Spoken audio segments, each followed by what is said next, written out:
The Instagram photo was a digital dagger twist in my gut. At first glance, it was pure, unadulterated bachelorette fluff. My fiancée, Olivia, plastered with a smile brighter than Times Square, surrounded by her mom, her sister, and a couple of bridesmaids, all draped in white robes like some bizarre spa cult. "Pre-wedding pampering at the St. Regis!" the caption screamed. The St. Regis for a spa day. Olivia had expensive taste, sure, but this felt staged, too perfect. And then I saw it, the subtle cracks in the curated facade. Makeup. They were all caked in it. Full glam, red carpet ready for a steam room. Didn't spas preach natural beauty, detox, the whole au naturel thing? Maybe it was a pre-spa photo op. I tried to rationalize, clutching at straws. But my eyes kept getting drawn back to her mother, Eleanor. Below the pristine white robe, a strange, unnatural sheen caught the light. Stockings, flesh-toned nylons. Eleanor, at a spa. A cold dread coiled in my stomach, tighter and tighter. Nylons? At a spa? It was absurd, jarringly out of place, like finding a clown at a funeral. The whole picture suddenly felt tainted, a glossy veneer masking something deeply, disturbingly wrong.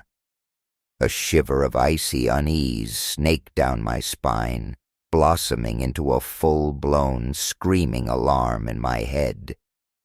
Something was terribly, terribly wrong. Lunging for the nearest bouquet at the Korean deli on the corner, a gaudy, overflowing monstrosity of lilies and roses, felt utterly insane, a pathetic floral shield against the tidal wave of panic rising within me. But it was a pretext, a flimsy cover story, a paper-thin excuse to breach the polished fortress of the St. Regis. "Delivery for Suite 1802 sterling," I mumbled to the impossibly aloof concierge, trying to channel a bored, seen-it-all delivery drone. Anything to mask the frantic jackhammer rhythm of my heart pounding against my ribs. Suite 1802. Olivia's suite. The music assaulting me even before I reached the suite door was a jarring, violent intrusion in the hushed, rarefied air of the St. Regis. Heavy, pulsating club music, the kind that makes your teeth vibrate, not spa music, not even remotely close. And voices, male voices, raucous and booming, drowning out the music, punctuated by shrill female shrieks that sounded less like serene relaxation and more like a full-blown, out-of-control party. A wildly inappropriate, violently wrong party. An eternity stretched into an agonizing crawl before the door finally creaked open. Brianna, one of the bridesmaids, peeked out, her eyes too wide, pupils dilated, her smile stretched taut and unnatural, like a cheap plastic mask of forced gaiety. "Delivery for the bride," I repeated, dropping my voice to a low growl, trying to morph into a nameless, faceless delivery guy, a ghost in the machine. Brianna yanked the door wide, her voice echoing down the opulent hallway. "Liv! Flowers!" Guess Mark's trying to score points. Mark. My name. Me. I stepped across the threshold, the ludicrous bouquet of lilies and roses, leading the charge like a floral battering ram. Two guys, aggressively casual in ripped jeans and Ed Hardy t-shirts that scream "try hard," were sprawled on a ridiculously ornate chaise lounge, beers clutched in their hands. practically glued to Olivia's sister, Emily, and the other bridesmaid, Chloe. The air was thick, suffocating, with the cloying sweetness of cheap body spray and stale beer, a nauseating, toxic cocktail. Red flags? No. Sirens. Ear-splitting, brain-shattering sirens of betrayal blaring at full volume. Brianna and Emily finally registered my actual presence, the fake smiles dissolving, replaced by a sudden, sharp flicker of panic, and something else, something calculating, something cold and assessing in their eyes. "Mark, what the hell are you doing here?" Brianna's voice was shrill, laced with suspicion and a distinct edge of hostility, like I was the one who'd committed the unforgivable transgression, the intruder shattering their carefully constructed illusion, ignoring her, pushing past them, the overpowering stench of lilies momentarily eclipsing the even more sickeningly sweet perfume and beer fumes that clung to the air like a toxic fog. First bedroom. My future mother-in-law. And, sweet, merciful Christ. She was there, on the absurdly massive king-sized bed, still encased in those goddamn nylons, astride some boy. He looked like he was still in college. His face was buried deep in her neck, but her back, her shockingly pale, utterly bare back, was arched and exposed, glistening with sweat under the sickly yellow glow of the bedside lamp. Her face was a grotesque, contorted mask of something raw, something primal, something that made my stomach heave and my blood run cold. Her eyes snapped open, locking onto mine, the pupils blown wide with shock, recognition, and a primal fear. I jammed my finger down on the camera button, the flash erupting, a blinding white detonation in the dimly lit room. Click, flash. The sound ripped through the sudden, stunned silence, echoing like a gunshot in a library. She screamed, a high-pitched, keening wail, a sound of pure, animalistic terror and rage. I stumbled back, recoiling as if physically struck, Brianna and Emily's frantic, panicked shouts dissolving into a meaningless, garbled drone in my ears. Second bedroom. And then I saw it. Olivia, on the bed, but not serene, not pampered, not relaxed, splayed on all fours, wearing some preposterous scrap of white lace that looked like it had been ripped from a stripper's reject pile, her back arched in an unnatural curve, her breath coming in ragged, shallow gasps, and behind her, another guy. His face was hidden, obscured by her body, but his hands gripping her hips with brutal possessiveness, were unmistakable.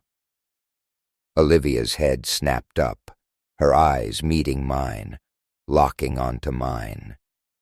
Raw, visceral, gut-wrenching horror exploded across her face, followed by a fleeting flicker of recognition, and then a tidal wave of shame. Deep, burning, soul-searing shame. Click. Flash. Another photo, the digital snapshot capturing the tableau of betrayal with brutal, undeniable photographic evidence. I didn't wait for explanations, for pathetic denials, for any of it. I ran, bolted, out of the room, out of the suite, out of the St. Regis, plunging into the chaotic, indifferent rush of Fifth Avenue, the city a blur around me. My phone was already vibrating like a live wire, a relentless, frantic, buzzing symphony of missed calls and text messages. But I didn't answer. I didn't look back. I just ran. The images burned onto my retinas. The cloying, sickly sweet scent of lilies and betrayal clinging to my clothes, to my skin, to my very soul like a toxic shroud. Olivia's father, Richard, called later that night, his voice a volcanic eruption that threatened to shatter my eardrum. 50 grand, he bellowed when I told him the wedding was off. 50 goddamn $1,000, his precious investment, flushed down the goddamn toilet. $50,000 meant less than dog shit compared to the images replaying on an endless loop behind my eyes. But then, fueled by a potent, volatile cocktail of pure, unadulterated rage and soul-crushing despair, I did something utterly reckless, something impulsive, something I knew I would probably regret for the rest of my life, but couldn't resist in that moment of white-hot, blinding fury. I texted him the photo of his wife. Silence descended on the other end of the line, a heavy, suffocating silence that stretched on, an agonizing eternity of digital nothingness. Then a low, guttural moan, a sound of a man's entire world crumbling into dust. The fallout was a nuclear winter, a social apocalypse. Olivia's uncle, David, called me, his voice shaking with disbelief and white-hot fury. His wife, Eleanor, Olivia's mother, had apparently been having a full-blown, torrid affair with some spin instructor at their ridiculously overpriced Upper East Side fitness club, and Olivia's stepfather, well, let's just say Thanksgiving at their palatial Park Avenue apartment was officially cancelled for the foreseeable future. Maybe for eternity. I didn't give a damn about the collateral damage, about the social carnage. I had to make sure everyone knew, not just Richard, not just the immediate family, but every single person who was supposed to witness our picture-perfect, utterly fabricated, happily ever after. I went to our wedding website, the digital shrine to our meticulously curated fairy tale, the one we'd painstakingly constructed, lie by lie, with saccharine sonnets, airbrushed engagement photos, and a relentlessly cheerful countdown clock ticking away the seconds to our supposed marital bliss. I nuked it, erased the cheesy poems, the fake smiles, the relentless, nauseating optimism. And in its place, I posted a single stark message, stark black text against a stark white background. Wedding cancelled. Reason, bride and mother of the bride, see attached.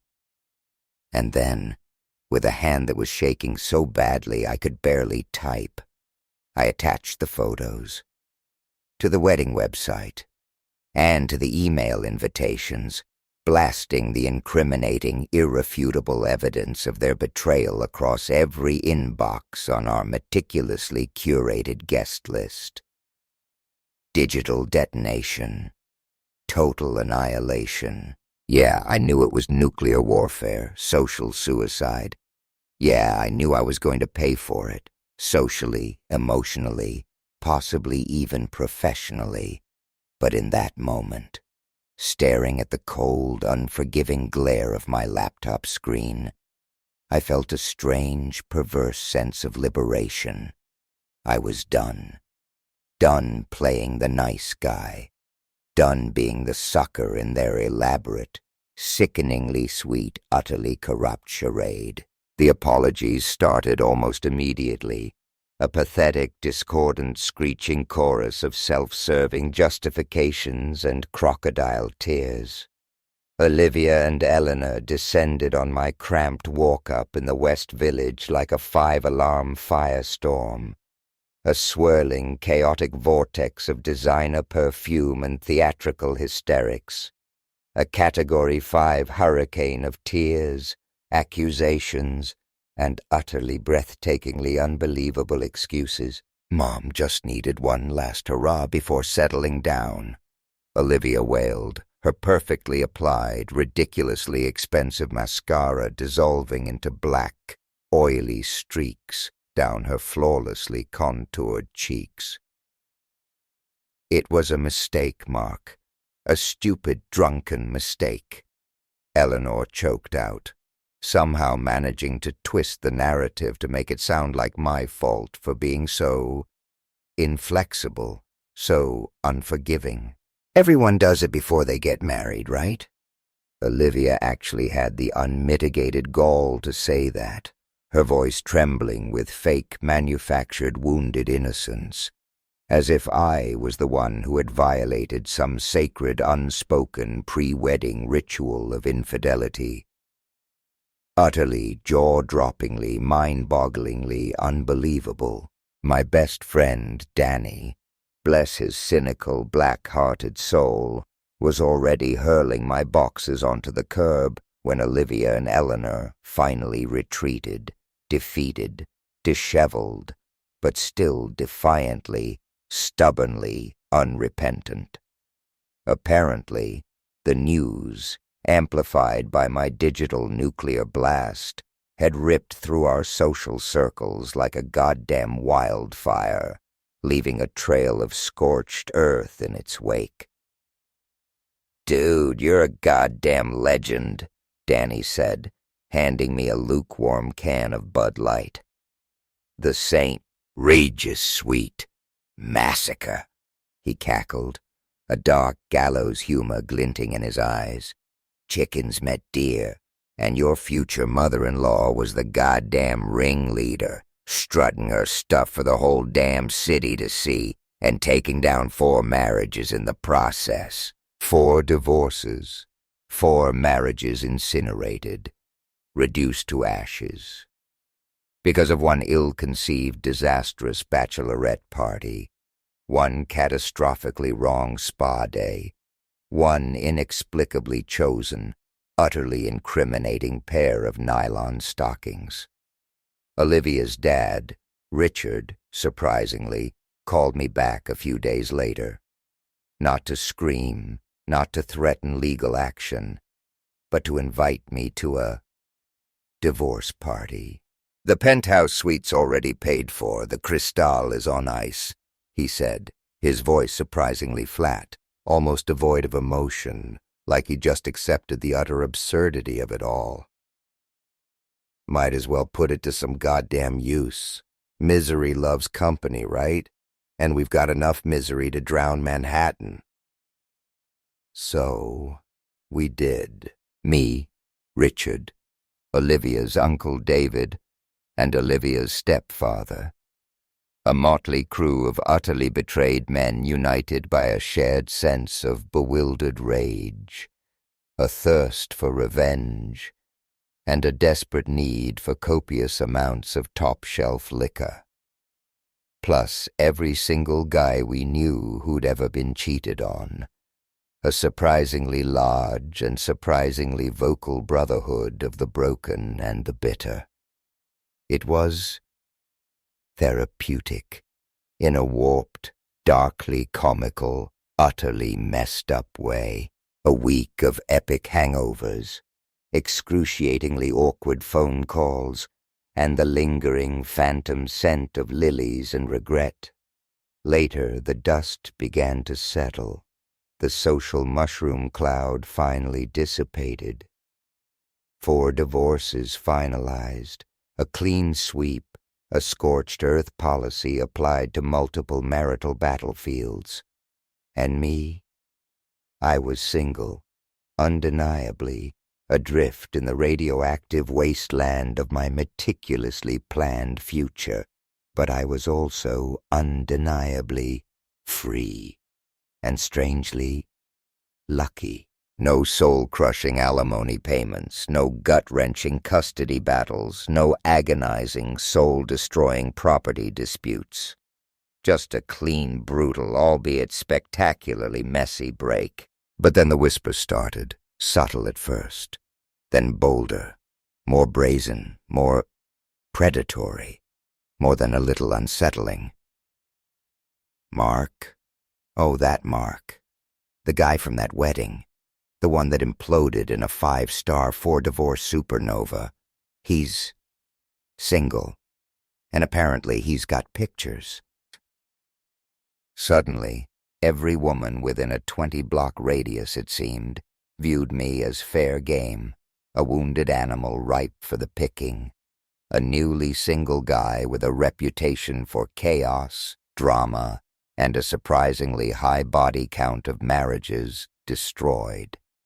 Rapid-fire dates, suggestive DMs flooding my inbox, winks across crowded bars, propositions whispered in smoky corners of dimly lit speakeasies. Long-term commitment? Apparently that was permanently off the goddamn table, replaced by a more immediate, more transactional, and frankly, terrifying form of attention. Life was surreal. Like that movie, 4 Weddings and a Funeral, except in my twisted New York City version, it was 1 wedding and 4 divorces and a whole lot of crazy I did not sign up for. Maybe I should have just burned the flowers and run the other way.